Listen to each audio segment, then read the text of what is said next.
કે જે રાસાયણિક ખાતર અને રાસાયણિક દવાઓના કારણે આ જાતના રોગ આયા છે ને માનવ જાત સામે ખતરો ઊભો થયો છે।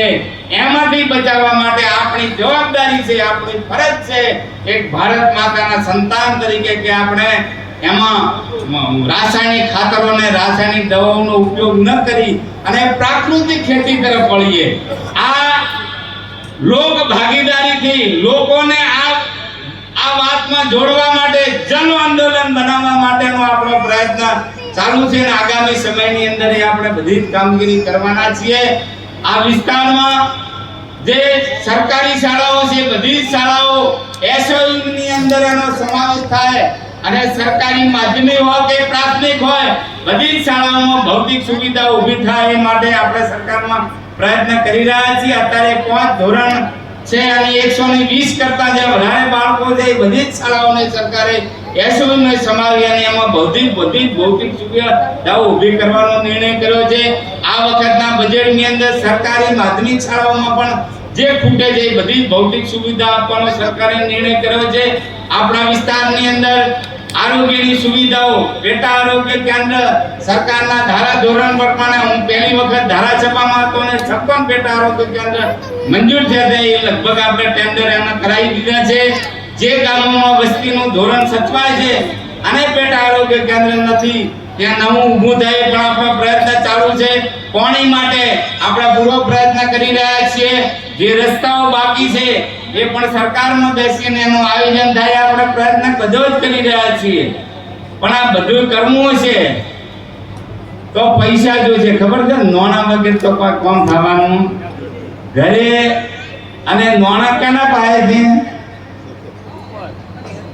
સરકાર પાસે છે। આ બધા સરકારી કામ પૂરો કરવા જો તો સરકારમાંથી પૈસા લાવવા પડશે અને પૈસા લાવવા હોય તો તિજોરીની ચાવી કેના પાસે છે? સરકાર પાસે છે। એટલે આ ચૂંટણીની અંદર જે આપણે આ કામ આદર્યા છે એ બધે પૂરું કરવું હોય તો જેના પાસે તિજોરીની ચાવી છે અને નારાજ કરાય નહીં તો જો તિજોરીની ચાવી વાળા ઘરે જે હોય ને એ નારાજ કરજો તો ખબર પડી જાય કેવું કેમ થાય।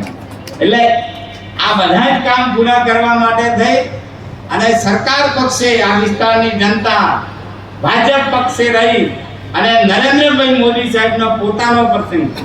મોદી સાહેબને આ વિસ્તાર માટે ખાસ લાગણી છે।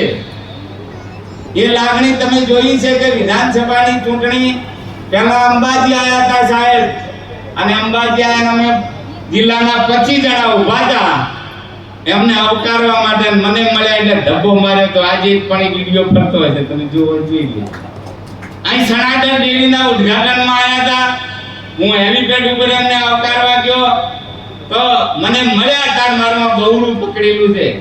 એ બહુડું મારું નથી પકડ્યું તમારું પકડ્યું છે। આ વિસ્તારની જનતાનો એમને બહુડું પકડ્યું અને સંદેશો આપ્યો હતો કે દિયોદર વિસ્તારની જનતા સાથે નરેન્દ્રભાઈ મોદી છે અને એટલે આ કામ બધા થઈ રહ્યા છે। આ મારે તમને વાત કરવી કે નર્મદાની મુખ્ય કેનાલથી જે 14 ગોમ આથમણા ભાગમાં જે વિસ્તાર આવે છે ને એ નર્મદા કમાન્ડમાં આવવો જોઈતો હતો પણ નથી આવ્યો। આપણે માંગણી કરી કે આ 14 ગામોને પણ આથમણા ભાગવાળાને પણ પાણી આપો તો એની ફાઇલ ચાલી નર્મદા નિગમની અંદર એની ચર્ચાઓ થઈ અને અધિકારીઓએ કીધું કે આ ભાઈ આ તો આમાં ઘણા કામ રહી ગયા છે ગુજરાતમાં તો આ દિયોદરમાં એક આપવા દઈશું તો બધે આ પ્રશ્ન ઊભા થશે।